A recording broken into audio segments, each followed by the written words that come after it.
Yang terkasih di dalam Tuhan, semoga semua dalam keadaan baik, sehat, dan sejahtera.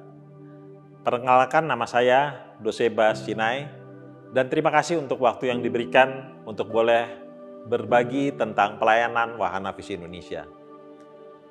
Wahana Visi Indonesia, atau yang biasa disingkat dengan WVI, adalah yayasan kemanusiaan Kristen yang bekerja untuk membawa perubahan yang berkesinambungan pada kehidupan anak, keluarga, dan masyarakat yang hidup dalam kemiskinan, tanpa membedakan agama, ras, etnis, dan gender.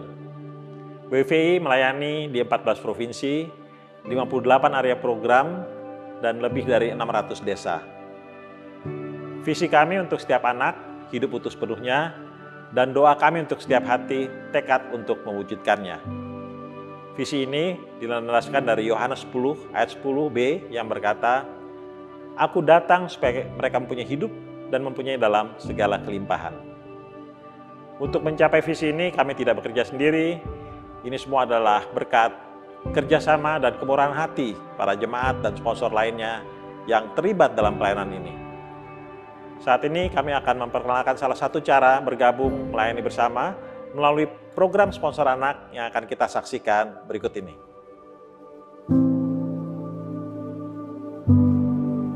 Halo semua, nama saya Elisha Basutopo dan minggu ini saya sedang berada di Papua bersama dengan Wahana Visi Indonesia untuk mengunjungi beberapa kampung dan beberapa daerah layanan dari Wahana Visi Indonesia.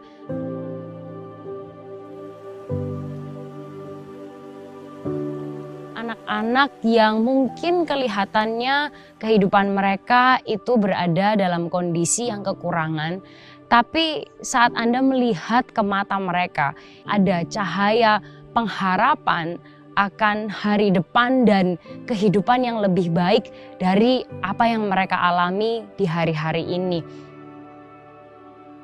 Saya lagi bersama Michael, anak dari Kampung Lani Matuan. Anak-anak di sini mereka membantu orang tuanya untuk ambil air karena di rumah mereka memang tidak ada sumber air. Jalannya cukup jauh, kira-kira 30 menit dan mereka harus melakukan itu setiap hari.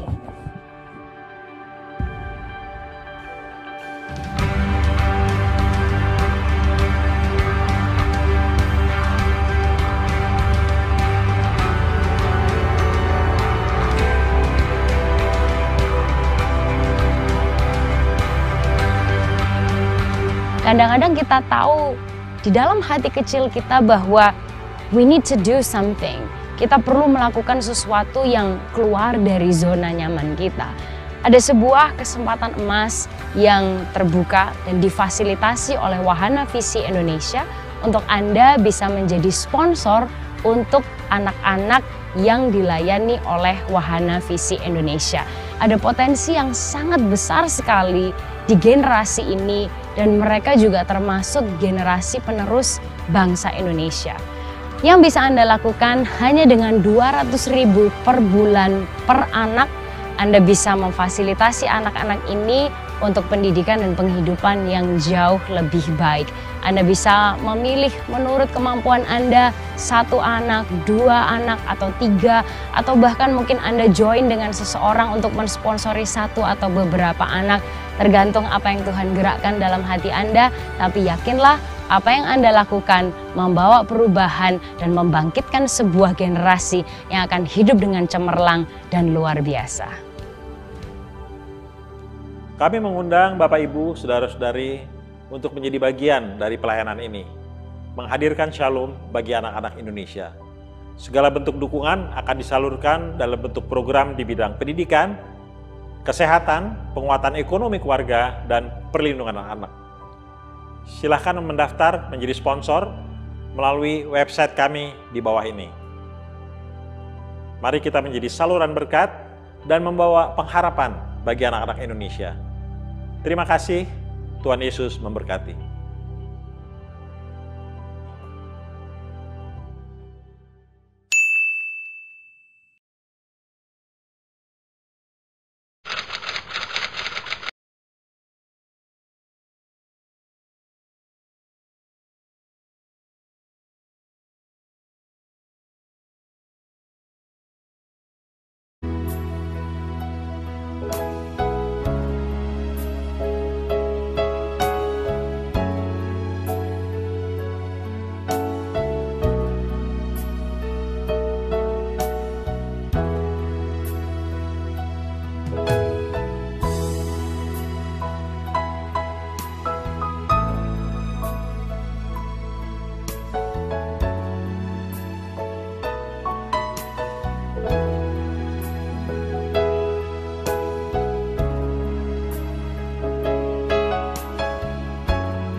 Saudara yang dikasihi oleh Tuhan Yesus Kristus, Salam.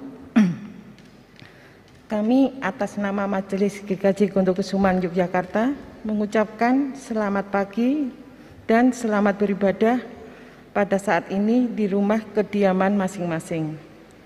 Perkenankan kami menyampaikan sebagian warta jemaat sebagai berikut. Ibadah perjamuan kudus, diberitahukan bahwa Majelis GKJ Gondokusuman Yogyakarta akan melayankan ibadah perjamuan kudus secara daring pada hari Minggu tanggal 3 Oktober 2021. Waktu pukul 7 dengan pengantar bahasa Indonesia dan pukul 9 dengan pengantar bahasa Jawa. Pendadaran akan dilaksanakan oleh pendeta di awal beribadah. Kepada segenap warga jemaat dewasa yang boleh mengikuti dan berkehendak menyambut undangan Tuhan dalam ibadah perjamuan kudus tersebut, dimohon kiranya berkenan menyiapkan dan diri masing-masing. Demikian sebagian warta jemaat. Guna mempersiapkan ibadah saat ini, jemaat dimohon berdiri bersama-sama kita memuji Tuhan dari Gita Bakti nomor 164 bait 1 dan 3. Makasih.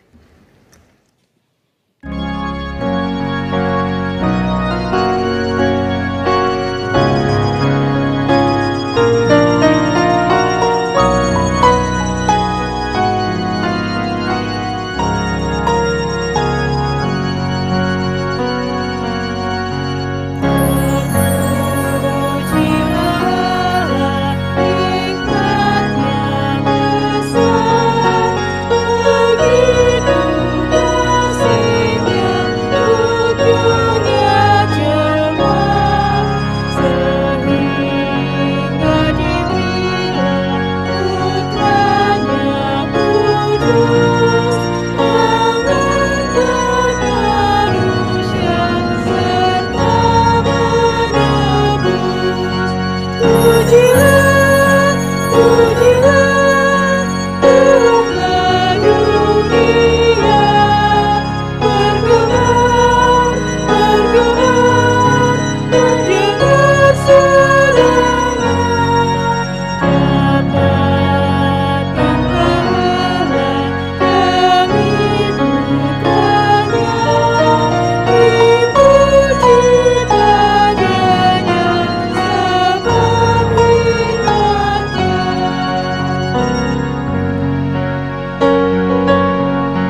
Jemaat Tuhan, mari bersama kita mengkhususkan kebaktian kita saat ini dengan pengakuan demikian. Tuhan yang menciptakan langit dan bumi adalah sumber pertolongan kita. Kasih karunia dan damai sejahtera dari Allah Bapa dan dari Tuhan Yesus Kristus menyertai saudara sekalian. Amin.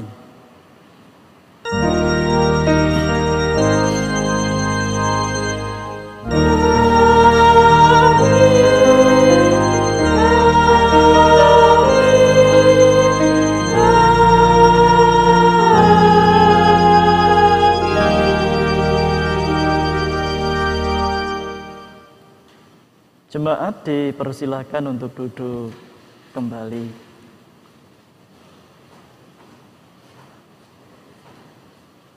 Jemaat yang dikasihi dan diberkati Tuhan Yesus Kristus, saat ini kita bersama berkumpul bersekutu di tempat kita masing-masing dipersekutukan di dalam iman kepada Kristus melalui kebaktian secara virtual. Kiranya kita semua ada dalam keadaan yang sehat, dirahmati dengan kekuatan, kecukupan, dan tentu damai sejahtera Tuhan. Sehingga dengan demikian kita senantiasa bersuka dalam kehidupan kita. Sebagaimana dengan tema ibadah saat ini, bersuka karena hikmat. Dalam ungkapan syukur dan puji-pujian kepada Allah, kita menyanyikan Kidung Jemaat nomor 9, bait pertama dan kelima, puji, hai jiwaku, puji Tuhan.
Jemaat Tuhan, pada baitnya yang kelima, kita mengatakan orang benar diberinya kasih.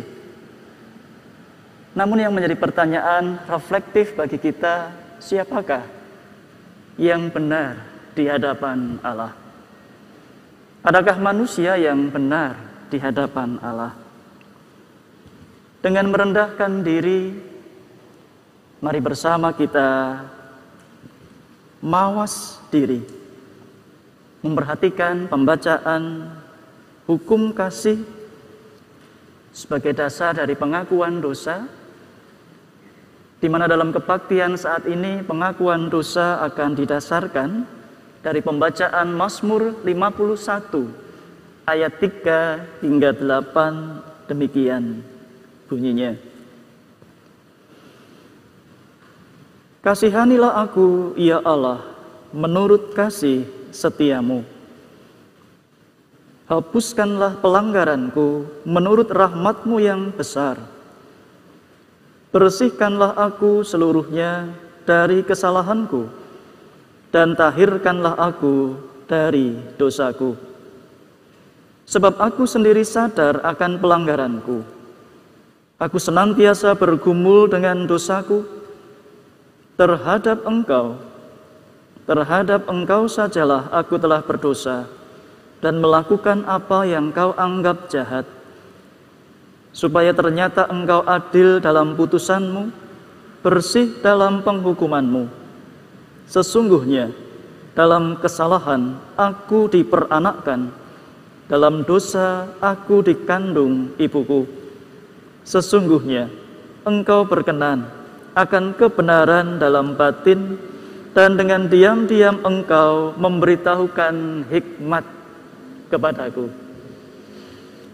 Jemaat Tuhan, Mazmur 51 dilatar belakangi peristiwa ketika Daud berbuat salah, lalu kemudian coba untuk ditutup-tutupi seakan-akan dia tidak bersalah. Ia mencoba untuk menggunakan topeng kesalehan. Namun ketika Nabi Nathan menegur, mengingatkan kesalahannya, Daud tidak berdalih. Daud tidak mencoba untuk membela diri. Ia merendahkan diri dan mengakui dosanya. Nah, dari cerita itu kita belajar bahwa kesediaan untuk merendahkan diri adalah dasar dari pengakuan dosa. Merendahkan diri adalah dasar dari kita menerima pengampunan dari Allah. Hal kedua yang dapat kita pelajari dari kisah Daud yang melatar belakangi Mazmur 51 adalah teguran kadang diperlukan untuk mengingatkan setiap kita akan kesalahan ataupun dosa. Tetapi tentu tidak selalu harus ada teguran baru kemudian kita menyadari, mengakui dosa kita. Kiranya setiap kita senantiasa memiliki kepekaan untuk mawas diri. Mari bersama kita berdoa.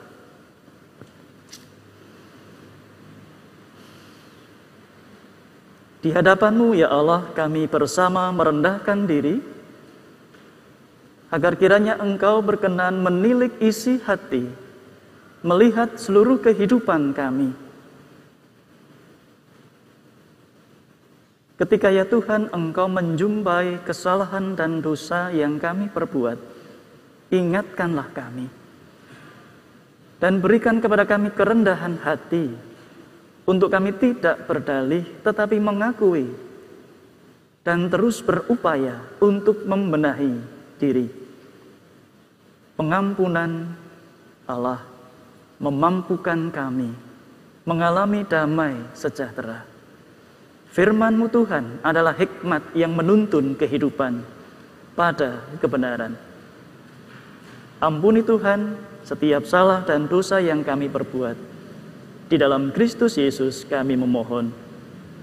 Amin.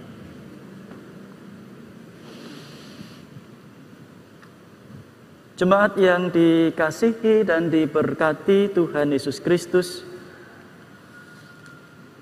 kita bersama akan menerima dan mendengarkan berita anugerah atau pewartaan akan kasih Allah yang mengampuni setiap orang yang merendahkan diri di hadapannya.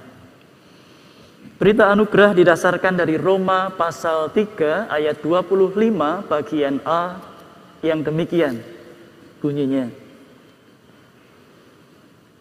Kristus Yesus telah ditentukan Allah menjadi jalan pendamaian karena iman dalam darahnya. Demikian pewartaan akan kasih Allah yang mengampuni, yang mendamaikan, yaitu melalui Yesus Kristus. Pendamaian yang dilakukan Kristus menghantar setiap kita pribadi lepas pribadi yang mengimani pengorbanan Kristus itu untuk masuk dalam hidup baru. Dan petunjuk hidup baru yang akan kita dengar bersama saat ini didasarkan dari surat Yakobus pasal 3 ayat 13 hingga 18. Yakobus pasal 3 ayat 13 hingga 18 demikian bunyinya. Siapakah di antara kamu yang bijak dan berbudi? Baiklah ia dengan cara hidup yang baik, menyatakan perbuatannya oleh hikmat yang lahir dari kelemah lembutan. Jika kamu menaruh perasaan iri hati dan kamu mementingkan diri sendiri, janganlah kamu memegahkan diri, dan janganlah berdusta melawan kebenaran. Itu bukanlah hikmat yang datang dari atas, tetapi dari dunia, dari nafsu manusia, dari setan-setan. Sebab di mana ada iri hati dan mementingkan diri sendiri, di situ ada kekacauan dan segala macam perbuatan jahat. Tetapi hikmat yang dari atas adalah pertama-tama murni, selanjutnya pendamai, peramah, penurut, penuh belas kasihan, dan buah-buah yang baik, tidak memihak dan tidak munafik. Dan buah yang terdiri dari kebenaran ditaburkan dalam damai untuk mereka yang mengadakan damai. Demikian petunjuk hidup baru yang telah kita dengar bersama. Kiranya Roh Kudus memampukan kita hidup di dalam hikmat Allah, di dalam firman-Nya. Saya mengundang jemaat sekalian untuk berdiri bersama, kita ungkapkan syukur dan tanggapan kita atas pengampunan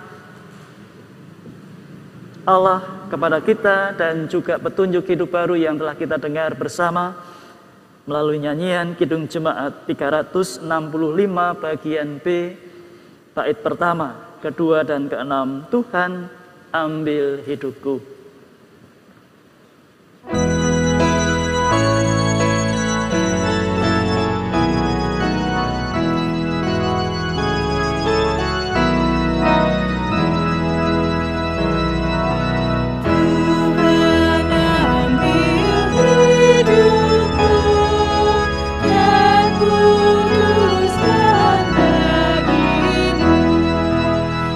Ubah tubuhku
Jemaat dipersilahkan untuk duduk kembali.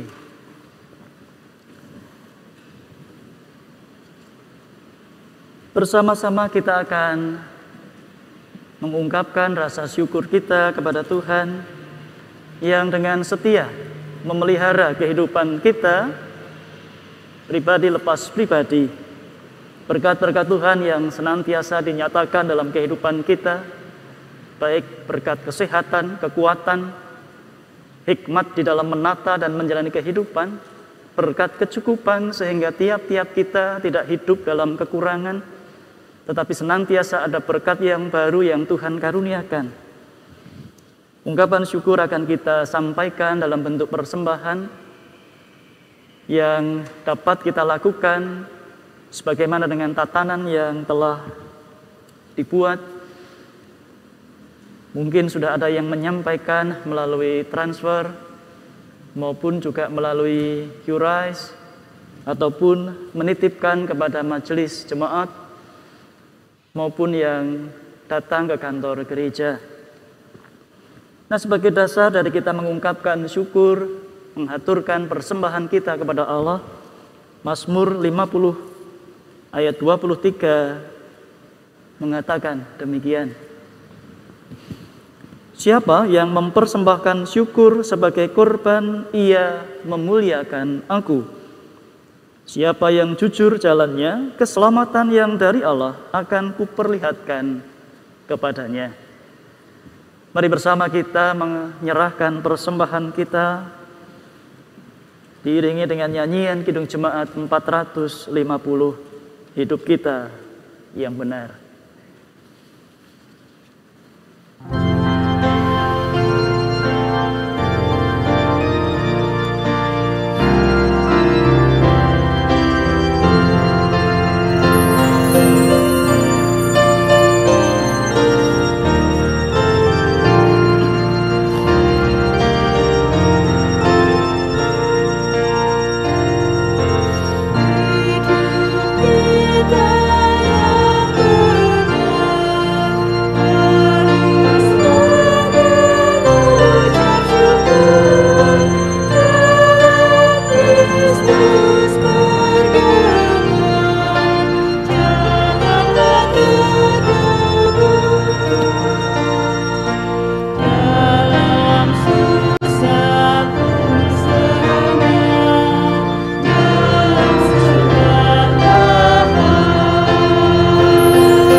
Jemaat Tuhan, mari bersama kita bersatu hati di dalam doa syukur dan syafaat.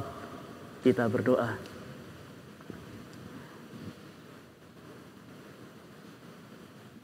Kiranya ya Tuhan, Engkau senantiasa mengajar kepada kami mengucap syukur dalam segala hal.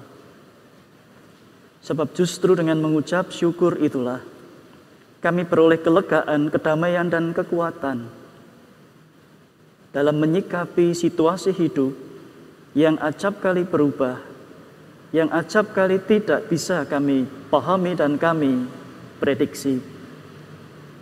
Mengucap syukur menjadi cara kami untuk meyakini pemeliharaan Tuhan, baik dalam kehidupan yang telah kami lewati maupun yang akan kami jalani. Mengucap syukur juga menghantar kami untuk senantiasa memiliki kerendahan hati dalam menjalani kehidupan ini, mengandalkan Tuhan, berserah kepada Tuhan, dan mempertaruhkan hidup kami dalam pemeliharaan Tuhan. Maka dengan mengucap syukur pula kami bersama saat ini bersatu hati, menyerahkan persembahan yang kami kumpulkan, yang kami serahkan, dengan tatanan yang kami lewati masing-masing pribadi lepas pribadi. Kami lakukan semua itu dengan penuh kesadaran dan rasa syukur atas pemeliharaan Tuhan dalam kehidupan kami. Sekaligus juga menjadi bentuk panggilan iman kami dalam kehidupan bergereja berjemaat di GKJ Kondokusuman.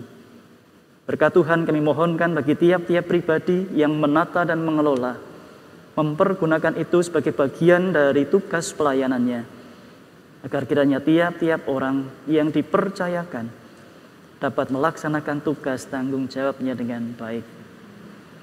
Allah Bapa di surga, di dalam ucapan syukur kami juga menyadari dan mengakui bahwa tiap-tiap kami pribadi lepas pribadi yang bersekutu saat ini memiliki pergumulan masing-masing. Baik pergumulan yang mungkin ringan maupun pergumulan yang kami rasa terlalu berat. Tuhan mengenal kami masing-masing pribadi lepas pribadi, dan Tuhan memberkati kami dengan cara Tuhan sesuai dengan apa yang kami perlukan, kami butuhkan.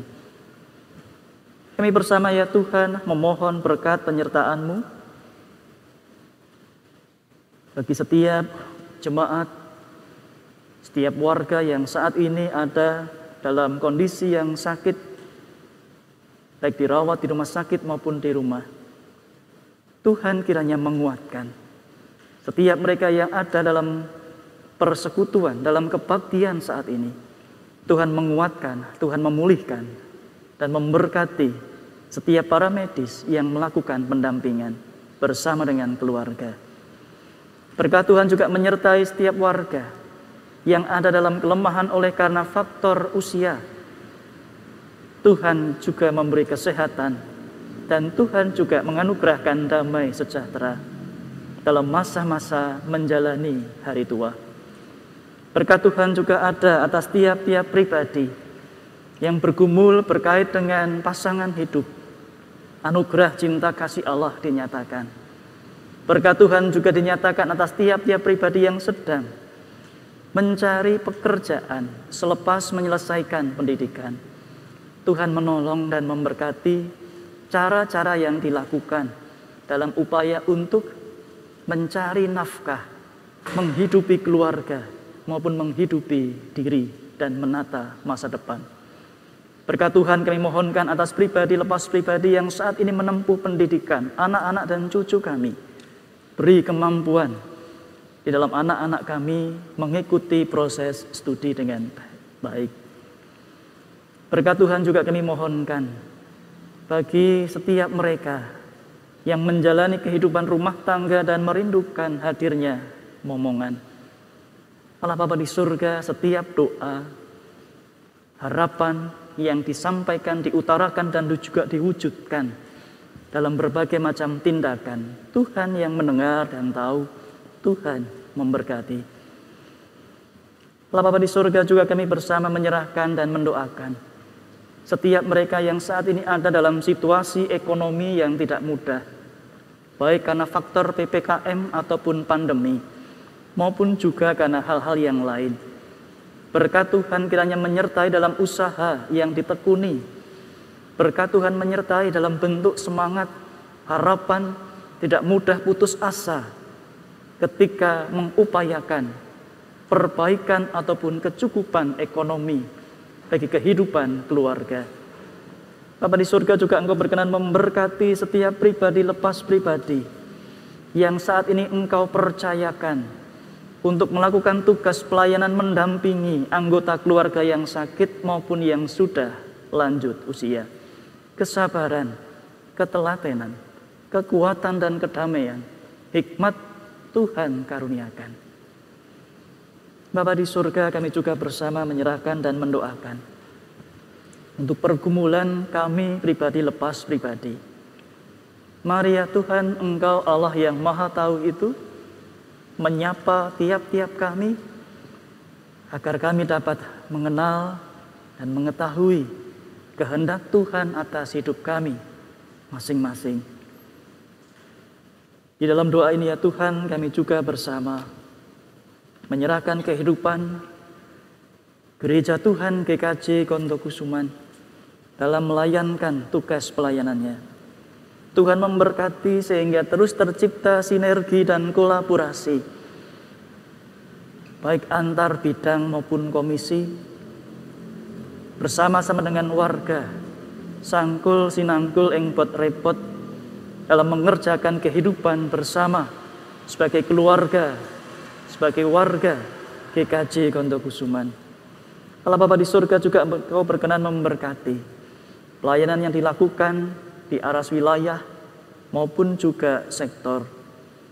Tuhan memakai tiap-tiap pelayanan baik dalam bentuk persekutuan ataupun PA melalui media Zoom, Google Meet, WhatsApp, dan mungkin juga media-media yang lain yang digunakan. Kiranya menjadi cara Tuhan menguatkan tiap-tiap kami, iman pengharapan kami senantiasa disegarkan dalam menjalani kehidupan yang penuh dengan tantangan. Berkat Tuhan juga menyertai pelayanan yang ada di lingkungan GKJ Kondokusuman, Panti Asuhan Rekso Putro bagian putra bagian putri, Panti Ureda. Tuhan memberkati setiap pribadi yang dipercaya untuk melayankan tugas di sana.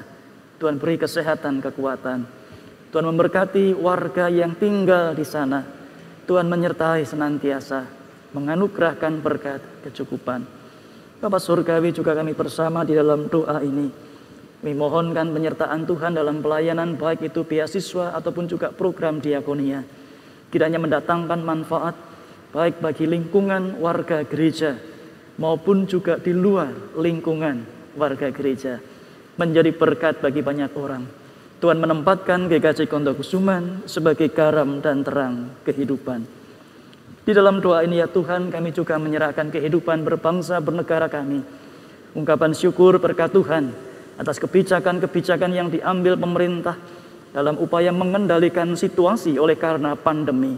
Kami mensyukuri jikalau kasus harian paparan COVID semakin menurun. Tuhan, kami berdoa agar kiranya situasi ini tidak menimbulkan kelengahan di tengah-tengah masyarakat. Kami berdoa agar kiranya dengan menurunnya kasus ini menjadi wujud di mana pemerintah mulai dapat mengendalikan situasi sehingga tidak terjadi lagi keprihatinan seperti pada waktu-waktu yang lalu.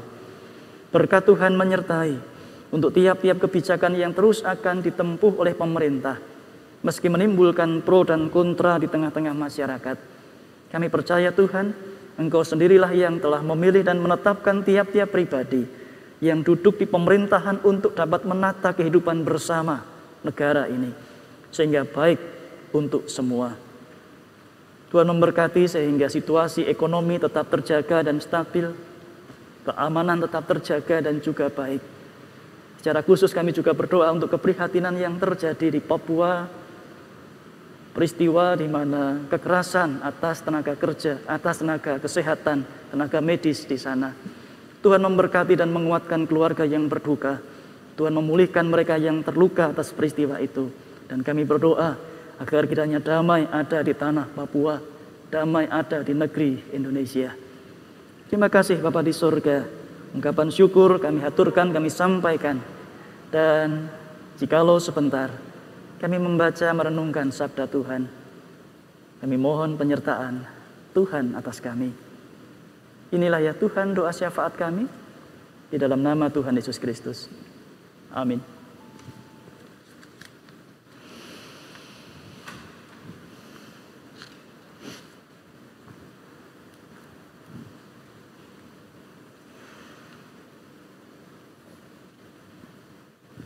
Ibu Bapak, Saudara dan anak-anak sekalian, jemaat yang Tuhan Yesus berkati.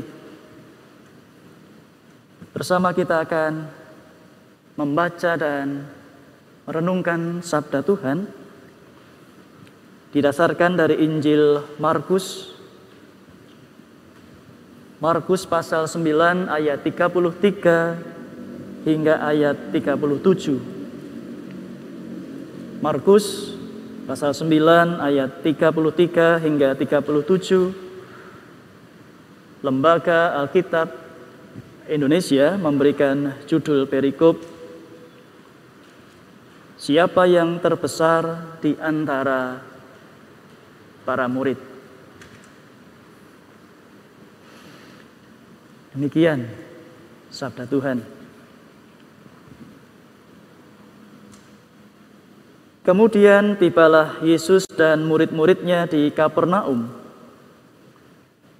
Ketika Yesus sudah di rumah, ia bertanya kepada murid-muridnya, "Apa yang kamu perbincangkan tadi di tengah jalan?" Tetapi mereka diam, sebab di tengah jalan tadi mereka mempertengkarkan siapa yang terbesar di antara mereka. Lalu Yesus duduk dan memanggil ke-12 murid itu. Katanya kepada mereka, "Jika seseorang ingin menjadi yang terdahulu, hendaklah ia menjadi yang terakhir dari semuanya dan pelayan dari semuanya." Maka Yesus mengambil seorang anak kecil dan menempatkannya di tengah-tengah mereka. Kemudian ia memeluk anak itu dan berkata kepada mereka, "Barang siapa menyambut seorang anak seperti ini dalam namaku, ia menyambut aku. Dan barang siapa menyambut aku, bukan aku yang disambutnya, tetapi dia yang mengutus aku." Demikian pembacaan Alkitab. Yang berbahagia ialah setiap orang yang mendengar, memelihara, dan melakukan firman Tuhan. Haleluya.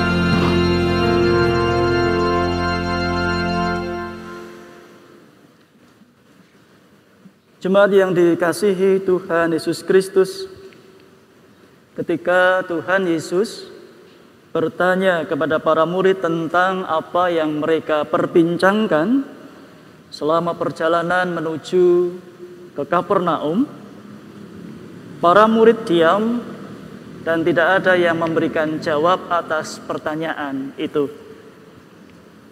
Sikap diam para murid tentu bukanlah bentuk ketidaksopanan mereka terhadap Yesus sebagai gurunya. Sikap diam mereka mungkin menunjukkan tentang kebingungan atau merasa tidak enak hati, sebab dalam perjalanan menuju Kapernaum mereka bertengkar. Mereka bantah-bantahan, cekcok satu sama lain. Para murid diam karena mereka mungkin menyadari bahwa apa yang baru saja terjadi, yaitu pertengkaran itu, sepantasnya tidak terjadi. Mungkin mereka malu kalau menceritakan pada Tuhan Yesus tentang situasi relasi mereka satu dengan yang lain. Cekcok tentang siapa yang terbesar. Dari pengalaman para murid ini, Ibu Bapak, Saudara dan anak-anak sekalian, terdapat 4 hal yang menarik, yang menjadi dasar bagi kita untuk belajar tentang hikmat. Ada 4 hal terkait dengan pertengkaran, di mana yang pertama adalah para murid bertengkar saat dalam perjalanan.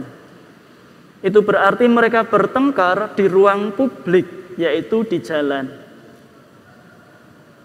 Kuatnya keinginan untuk dianggap sebagai yang terbesar di antara ke-12 murid ternyata melemahkan nalar atau kemampuan mereka untuk menahan diri dari pertengkaran, bahkan termasuk di ruang publik sekalipun. Nah, kalau di ruang publik saja seseorang bisa seperti itu, tidak bisa menahan diri dan menata diri dan terlibat dalam pertengkaran, maka bagaimana jikalau ada di ruang privat, seperti di tengah-tengah keluarga ataupun dalam kehidupan rumah tangga, di dalam rumah, ruang privat. Kalau ruang publik saja orang bisa bertengkar, apalagi di ruang privat.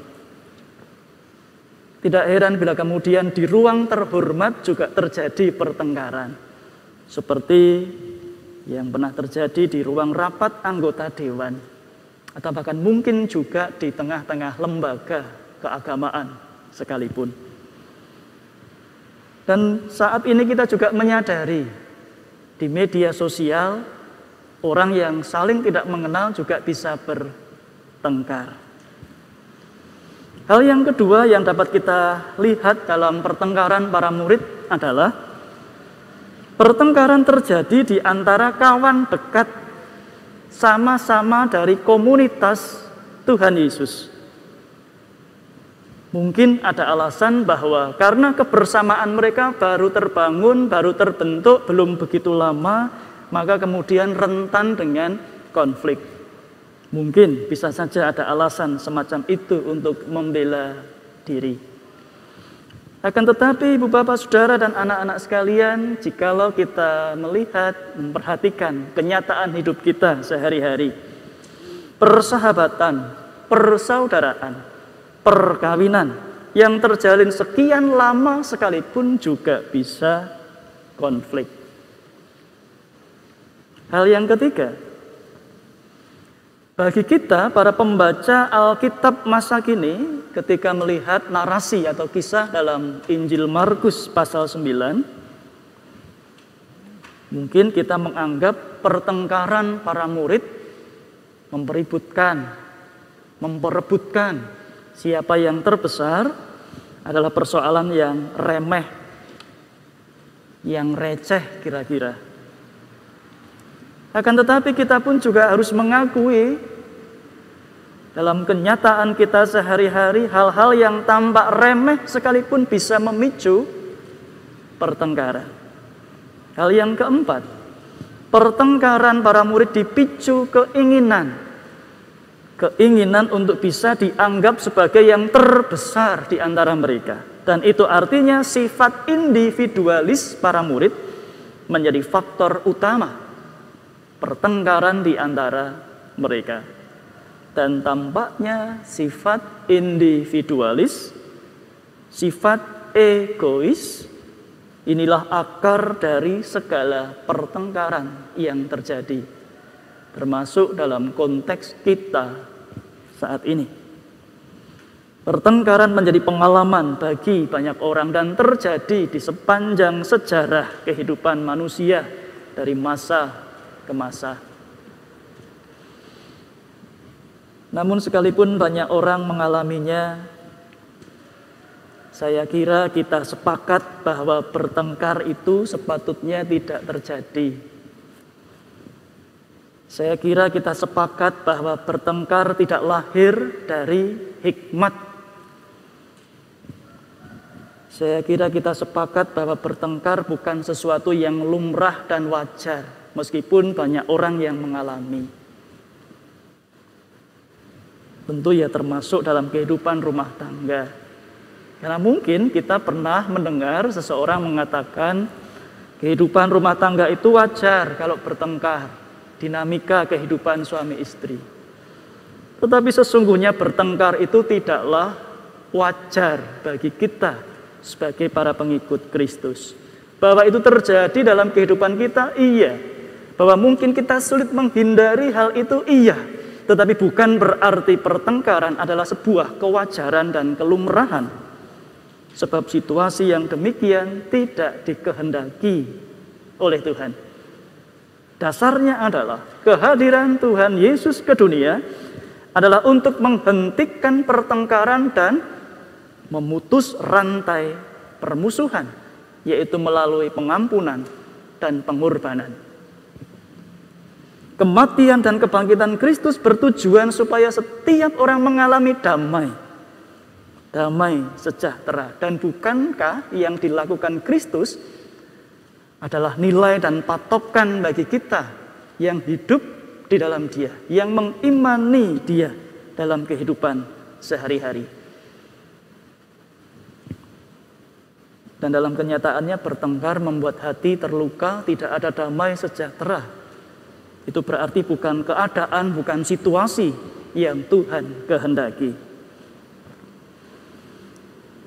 Pertengkaran senantiasa menghadirkan pengalaman traumatis bagi para pelaku dan meninggalkan jejak-jejak kepahitan dalam kehidupan.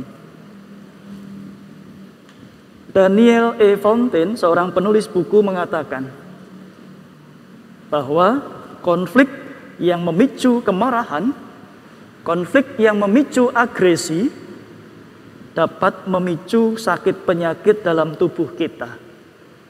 Mari kita ingat, mari kita bayangkan pengalaman ketika kita bertengkar. Saat bertengkar, maka pikiran, emosi, dan saraf-saraf yang ada pada tubuh kita menjadi tegang. Dan ketegangan semacam itu berpengaruh pada detak jantung menjadi tidak normal. Kadang dada terasa sesak, terasa sakit, asam lambung meningkat, sakit kepala muncul, dan berbagai macam penyakit yang mungkin muncul. Dan itu artinya pertengkaran bukan hanya tentang rusaknya relasi kita dengan orang lain. Bukan hanya tentang rusaknya relasi kita dengan Tuhan. Tetapi juga rusaknya kesehatan kita gara-gara hal itu. Pertanyaan Tuhan Yesus kepada para murid, saya kira bukan karena Tuhan Yesus tidak tahu pertengkaran itu. Saya kira bukan karena Yesus tidak tahu duduk perkaranya. Pertanyaan itu dimaksudkan untuk mengetahui kejujuran para murid, keterbukaan mereka atas situasi yang terjadi. Tetapi para murid tidak berani jujur. Padahal faktor penting dalam menyelesaikan pertengkaran adalah kejujuran, keterbukaan. Tanpa kejujuran dan keterbukaan, pertengkaran akan terus terjadi dan terjadi. Dan mengapa orang tidak jujur? Sifat individualis mendominasi kehidupan, menyebabkan seseorang tidak berani jujur. Sifat individualis, selain menjadi akar dari sebuah pertengkaran, juga membuat kita tidak berani untuk jujur dalam situasi-situasi tertentu. Nah, dalam menanggapi pertengkaran itu, Tuhan Yesus tidak langsung menunjuk kesalahan para murid. Ia mengambil seorang anak kecil yang saat itu ada di dekatnya, karena percakapan Yesus dengan para murid terjadi di rumah, di sebuah rumah di Kapernaum. Diduga itu salah satu murid, rumah dari murid Yesus. Ada seorang anak kecil yang ada di situ, lalu kemudian Yesus mengambil dia, mengangkat dia, menempatkan di tengah-tengah mereka. Mungkin juga memangku anak kecil itu dan memeluknya. Lalu kemudian mengatakan, barang siapa menyambut seorang anak seperti ini dalam namaku, ia menyambut aku. Dalam ayat 37. Dapat kita baca di sana. Nah, kata seperti ini dalam ayat 37 menunjuk pada tindakan Tuhan Yesus ketika memeluk. Barang siapa menyambut seorang anak seperti ini, di tengah-tengah, diletakkan di tengah-tengah, dipeluk, dan itu artinya menyambut dalam kehangatan, menyambut dalam penerimaan yang tulus. Seolah-olah anak itu diutamakan dari yang ada. Seorang anak, ibu, bapak, dan saudara, dan anak-anak sekalian, seorang anak yang belum mandiri itu cenderung merepotkan. Pengalaman setiap kita sebagai orang tua merasakan hal itu. Anak yang belum mandiri cenderung merepotkan dan tergantung pada orang tuanya. Dan dalam masa-masa tertentu, masa-masa anak kecil, ada sifat individualis yang cukup tinggi, yang cukup menonjol. Kalau dia punya keinginan, tidak dituruti, dia bisa marah. Ada yang marahnya diam, ada yang marahnya guling-guling di lantai. Sifat individualis begitu kuat mendominasi, karena mereka memang belum mampu untuk menata diri. Anak kecil memang belum mampu untuk menguasai, memanage diri mereka, keinginan mereka, sisi individualis mereka. Maka tidak heran kekacauan bisa terjadi. Kesadaran untuk menata diri sendiri belum terbangun, belum terbentuk. Tetapi sekalipun demikian, sebagai orang tua, kita akan tetap menyambut anak-anak dalam kehangatan. Meskipun mereka memang individualis, ya memang begitu. Karena masanya, orang tua tetap menyambut dalam kehangatan. Sekalipun anak berbuat kesalahan, bersikap egois, orang tua juga akan tetap melakukan penerimaan yang tulus terhadap mereka. Mengapa bisa demikian? Karena orang tua sudah punya kemampuan dan kesadaran menata individualisnya. Karena orang tua punya sifat kedewasaan dan kematangan diri memanage hidupnya. Orang tua memang tidak bisa menghilangkan sisi individual itu sebagai seorang individu. Tetapi orang tua ketika berelasi dengan anak-anaknya mengedepankan sisi kedewasaan dan kematangan, bukan sisi individualisnya. Oleh sebab itu tidak terjadi pertengkaran antaramu anak-anak dengan orang tua. Kembali pada 4 hal terkait dengan pertengkaran yang saya sampaikan di awal tadi. Bahwa pertengkaran bisa terjadi di mana saja, di ruang publik, di ruang privat, di ruang virtual, media sosial, di ruang terhormat sekalipun. Terjadi di antara orang-orang yang saling kenal, saling dekat. Yang kenal, yang dekat saja bisa konflik. Dengan orang yang tidak kenal pun juga bisa. Dipicu oleh persoalan-persoalan yang mungkin dianggap remeh. Dan kenyataan kita juga berbicara demikian. Dan yang menjadi akar dari pertengkaran adalah sisi individualis manusia. Maka dengan demikian kita diingatkan kembali tentang apa tujuan dan maksud Yesus Kristus hadir di dunia. Ia tidak hanya mengajarkan tentang damai, tetapi dia juga mencontohkan itu dalam kehidupan, mengampuni dan berkorban, yang artinya menyisihkan sisi individualis itu sehingga hadir damai.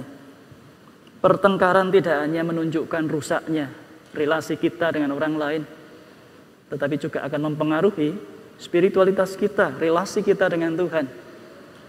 Dan yang tidak boleh dilupakan, mempengaruhi situasi kesehatan kita.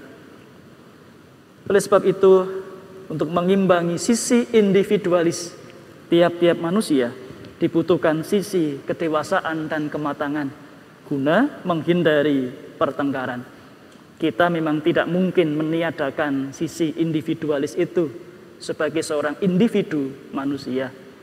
Tetapi dalam kedewasaan dan kematangan seiring waktu berjalan dalam masa-masa dewasa, baik dewasa secara usia, secara fisik, secara iman, secara mental, maka tentu sisi individualis dapat ditata, dikelola sehingga pertengkaran dapat diminimalisir. Dengan demikian, tidak ada hati yang terluka tetapi yang ada hati yang bersuka. Tuhan Yesus memberkati. Amin. Saat teduh bagi kita.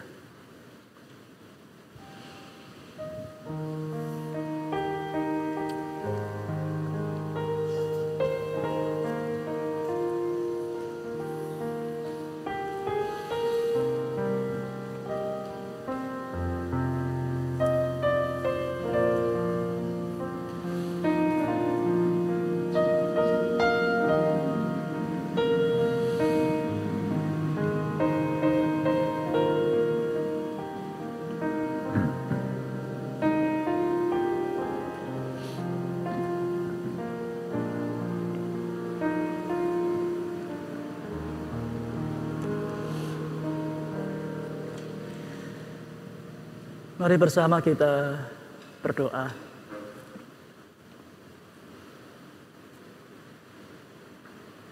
Terima kasih ya Tuhan untuk pengajaran yang dapat kami gali, kami renungkan bersama melalui narasi Injil Markus pasal 9 ayat 33 hingga 37. Ada begitu banyak kekayaan hikmat dalam narasi itu. Dalam peristiwa ketika para murid bertengkar. Kami bersyukur Tuhan, Engkau menolong kami bersama-sama untuk menggali dan merenungkannya. Kami tahu pertengkaran adalah sesuatu yang tidak baik, tetapi Alkitab mencatat itu sebagai sebuah pengalaman, bukan untuk kami teladani, tetapi untuk kami jadikan sebagai catatan, peringatan, arahan tentang apa yang baik yang mesti kami kerjakan dan lakukan sebagai orang-orang yang percaya kepada Kristus Yesus yang telah mendamaikan itu.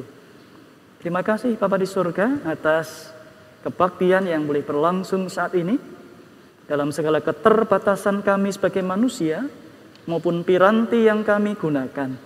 Kami tetap percaya kuasa dan kasih Allah tidak bisa dibatasi, sehingga tiap-tiap kami akan tetap bisa merasakan dan mengalami sapaan ataupun perjumpaan, merasakan kehadiran Tuhan ketika kami mengikuti kebaktian saat ini, dimanapun berada. Maka biarlah dengan pengalaman bahwa kami merasakan kehadiran Tuhan di tengah-tengah kebaktian ini, itu yang menolong kami untuk menjalani hari-hari ke depan dengan berbagai macam situasi maupun tantangan. Terima kasih Bapa di surga, kami mengakhiri ibadah kami. Tuhan memberkati setiap pribadi yang telah terlibat, yang tampak maupun yang tidak tampak. Tuhan memberkati sehingga tiap-tiap pribadi yang Tuhan tempatkan untuk terlibat dalam pelayanan senantiasa diberi kesehatan. Terima kasih Bapa di surga. Kini kami menyerahkan kehidupan kami hanya di dalam nama Tuhan Yesus Kristus yang telah mengajar kami berdoa bersama demikian. Bapa kami yang ada di surga, dikuduskanlah namamu, datanglah kerajaan-Mu, jadilah kehendak-Mu di bumi seperti di surga. Berilah kami pada hari ini makanan kami yang secukupnya, dan ampunilah kami akan kesalahan kami, seperti kami juga mengampuni orang yang bersalah kepada kami. Dan janganlah membawa kami dalam pencobaan, tetapi lepaskanlah kami daripada yang jahat. Karena Engkaulah yang mempunyai kerajaan dan kuasa dan kemuliaan sampai selama-lamanya. Amin. Jemaat Tuhan, mari bersama kita menyanyikan pelengkap Kidung Jemaat 182, bait pertama dan keempat. Saya mengundang jemaat sekalian untuk berdiri, kita menyanyikan pelengkap Kidung Jemaat, Ku Utus Kau.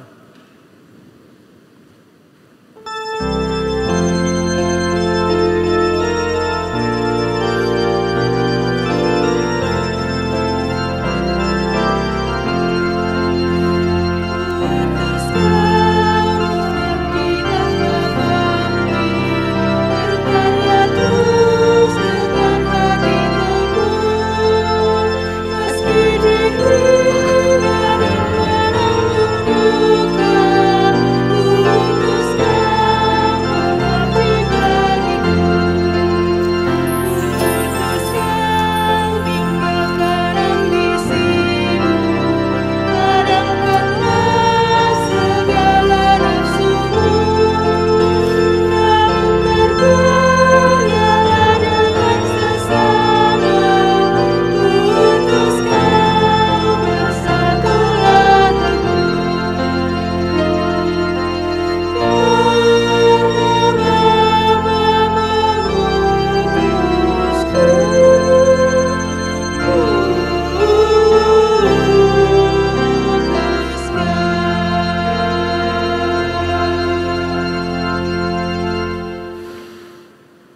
Bersama-sama marilah kita mengucapkan pengakuan iman rasuli demikian. Aku percaya kepada Allah, Bapa yang Maha Kuasa, Khalik langit dan bumi, dan kepada Yesus Kristus, anaknya yang tunggal Tuhan kita, yang dikandung daripada Roh Kudus, lahir dari anak darah Maria, yang menderita di bawah pemerintahan Pontius Pilatus, disalibkan, mati dan dikuburkan, turun ke dalam kerajaan maut. Pada hari yang ketiga, bangkit pula dari antara orang mati, naik ke sorga, duduk di sebelah kanan Allah, Bapa yang Maha Kuasa, dan akan datang dari sana untuk menghakimi orang yang hidup dan yang mati. Aku percaya kepada Roh Kudus, gereja yang kudus dan am, persekutuan orang kudus, pengampunan dosa, kebangkitan daging, dan hidup yang kekal. Jemaat Tuhan, kini arahkanlah hati dan pikiran saudara kepada Allah dan terimalah berkat-Nya. Kiranya Allah, sumber pengharapan, memenuhi saudara dengan segala sukacita dan damai sejahtera di dalam iman saudara kepada Kristus Yesus yang mendamaikan itu. Dan kiranya oleh kekuatan Roh Kudus, saudara berlimpah-limpah dalam pengharapan dan sukacita. Amin.